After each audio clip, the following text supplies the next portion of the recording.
नमस्कार, मी सुरेखा आणि आपण पाहतात तारा न्यूज। राज्यातील सर्वात चर्चेतील आणि वादग्रस्त प्रकल्प म्हणजे शक्तीपीठ महामार्ग आणि आता या महामार्गाने घेतलाय एक मोठा यू-टर्न। शासनाच्या नव्या आराखड्यातून कोल्हापूर जिल्ह्यातील कागल, शिरोळ, हातकणंगले आणि आजरा हे तालुके वगळण्यात आल्याची माहिती समोर येते। पण इथंच खरी गोष्ट सुरू होते, कारण अजूनही शासनाकडून याबाबत अधिकृत शिक्कामोर्तब झालेले नाही। म्हणजेच हा निर्णय की फक्त राजकीय टेस्टिंग, हा प्रश्न आता इथे उपस्थित होतोय। मुळातच 13 जिल्हे आणि तब्बल 40 तालुक्यांना जोडणारा हा महामार्ग ज्योतिबा आणि श्री महालक्ष्मी सारख्या प्रमुख शक्तीपीठांना कनेक्ट करणार धार्मिक पर्यटनाचा मोठा गेम चेंजर म्हणून याकडे पाहिलं जातंय।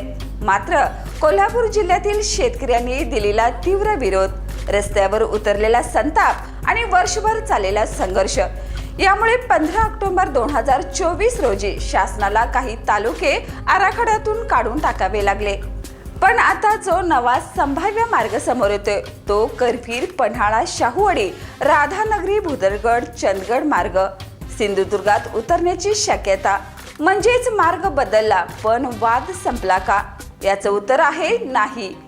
कारण नव्या मार्गात ही सुपीक जमीन, जैवविविधता आणि पर्यावरणासारखा मोठा परिणाम होण्याची भीती व्यक्त केली जाते आणि म्हणूनच शेतकरी स्पष्ट शब्दात सांगत आहे, मार्ग बदला पण आमचा विरोध संपणार नाही।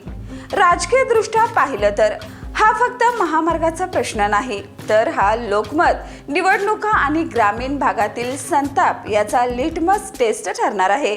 सरकार खरंच लोकांच्या दबावाला झुकले की हा फक्त वेळ काढण्याचा डाव आहे आणि अंतिम आराखड्यात अजून किती ट्विस्ट येणार?